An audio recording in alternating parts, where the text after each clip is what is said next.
Okay, in order to understand destiny, you have to understand how those games at amusement parks work, where you're shooting water at a little hole and a bunch of kids are all shooting at the same time.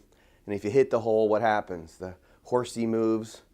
And if you don't hit the hole with your water gun, the horsey doesn't move. Okay? That's all you need to do and need to understand for destiny. I'll explain that. Of course, here's why. I wrote several things up here that I'm going to go through with you. They might seem to be a little disconnected, but they're all actually fairly connected. The Bhagavad Gita has some wisdom in it. We're going to talk about superposition and what the Tao is, a couple verses in the Bible, and finding a needle in a haystack. This is what destiny is. So, from the Gita, which is the classic Hindu text, there's a couple lines that I want to share with you. One is this: man's spirit is set in nature, and he experiences the qualities born of nature. Man's spirit is set in nature. He experiences the qualities born of nature.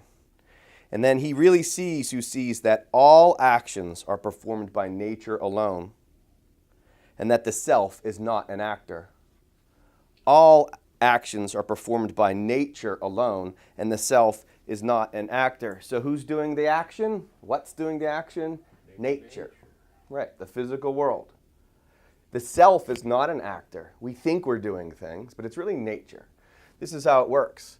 We are atoms. We're made up of atoms. Atoms are little vessels of light. They carry around energy. That's what atoms do. They absorb energy, they release energy. Good way to think of it is just like two cups. And if I said good energy is this blue color, and I filled this cup like this, and I asked you, how is this cup going to behave, what would you say? Yeah, it'd be good. And if I only fill it with a little good energy, how is this cup going to behave? Not so good. It's a pretty easy comparison, right? So good energy, you behave one way. Not good energy, you behave a different way. Pretty simple. If you're squirting water at a little hole, and if you hit the hole and the horsey moves, who's moving the horse? Your aim of the water hitting the hole moves the horse. Is the horse moving, or is it being moved by another force? Okay? And if you don't hit the little hole, the water doesn't hit the little hole and the horse doesn't move. Is the horse not moving on its own?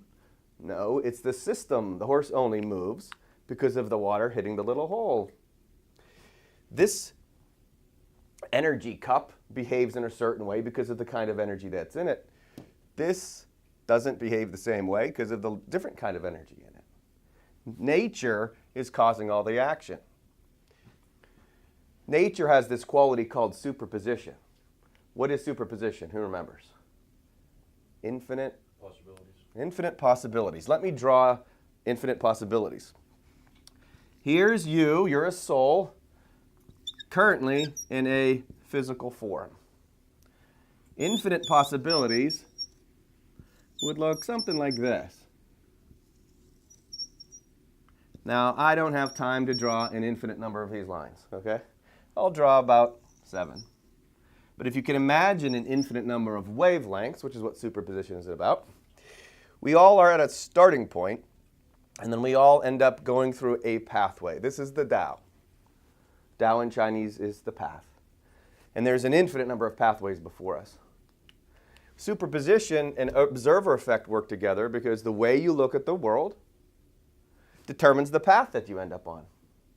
And we definitely have physical paths. You know, we're all walking on physical paths. We're in a physical room, and we have physical cars waiting for us, and we'll go to physical dinner later on, all those types of things. There's physical paths, but what happens to you is relative to the type of energy that's in you. This example here, right? So superposition is an infinite number of possibilities, and they all exist as possibilities all the time. Later on this evening, I could have pizza for dinner, I could have a chicken sandwich, I could have a salad, all those things exist. Now, the type of feeling that's in me later on is going to determine what I pick. What if I'm really, really stressed? Would I be more or less likely to maybe take a drink of alcohol? If I'm really stressed, might I have an extra donut? What if I'm really relaxed? I might be more inclined to eat a salad, right? My behavior is going to be determined by the energies in me. And on the way there, if somebody cuts me off in traffic and I'm filled with negative energy or don't have good energy, am I more or less likely to perhaps give them an obscene gesture, okay? And if I'm filled with good energy and somebody cuts me off, I might be relaxed and wave and be polite and let them go, okay? Again, my behaviors are determined by the type of energy that's in me. With superposition and the observer effect, the path that you go is determined upon the way you look at it. There's an infinite number of possibilities, but you're going to end up experiencing a path that is most resonant with the energy that's in you. So, finding a needle in a haystack. I'm going to draw another pathway right down the middle. We'll call that perfection. These words over here, Dzogchen, Isan, CD, verse number 29 in the Tao, and Matthew 5:48 all say the same thing. You must be perfect. All religions talk about how perfection is what's required ultimately. Destiny is this perfect pathway. Everybody has a needle in the haystack in the heart. It's called Christ, and every one of us has it. It's inside of us. It's part of the sea of superposition. And it's your destiny to find it. Everybody will. You're going to keep going until you're perfect. Everybody's going to do it. Proverbs 3:6 says, "In all thy ways acknowledge him, and he will make straight your paths." Well, here's 7 paths, but there's an infinite number of paths.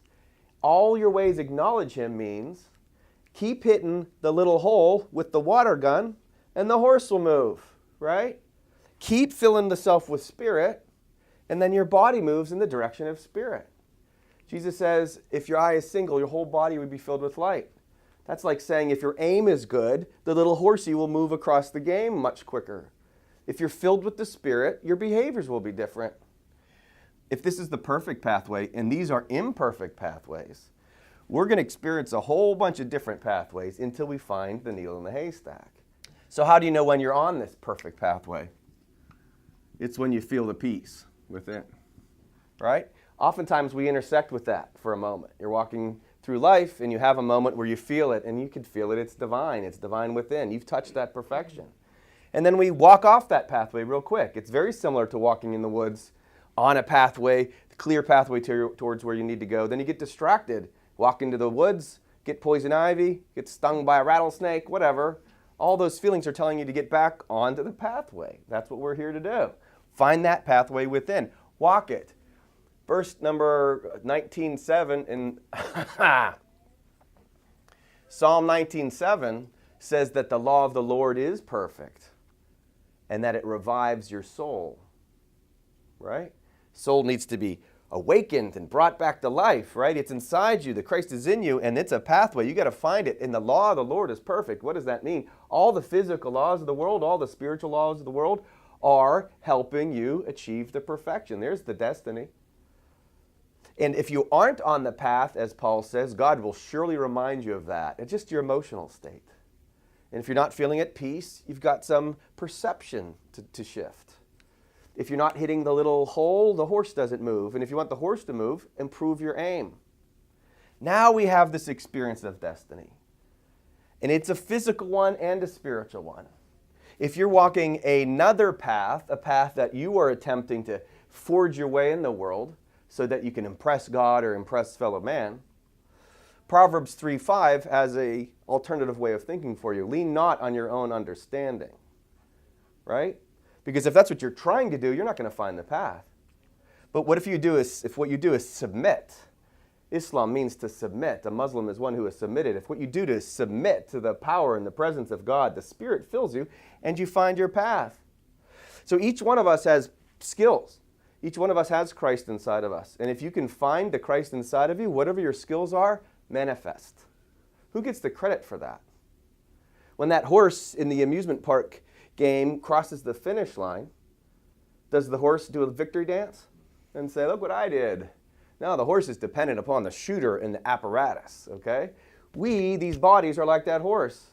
We're dependent upon the system, because as the Gita says, nature's controlling all the action, okay? The self, the awakened self realizes, I'm not an actor. What you are is a perceiver. What you are is looking for that spirit in each moment.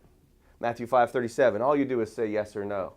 Any more comes from evil. If you perceive the spirit in each moment, you'll find that pathway. And that pathway manifests as a physical one. If you need to be a singer or a author or to get nailed to a cross, the Spirit tells you to do that. If you're going to be the best employee Sheetz has ever had, the Spirit will tell you to do that.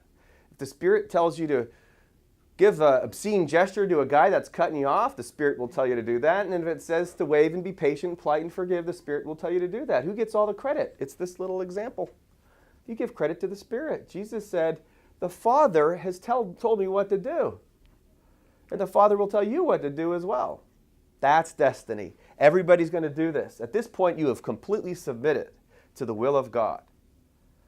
The will of God moves through you. That is destiny. And it's everyone's destiny. So I can predict what's going to happen to everybody in this room. You will all find the inner Christ. That's your destiny.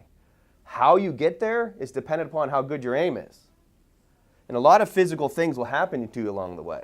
You might even cross paths again and again with all these different places, but all of us end up on this journey, and all of us cross this finish line, which you can call heaven, you can call it nirvana, you can call it perfection.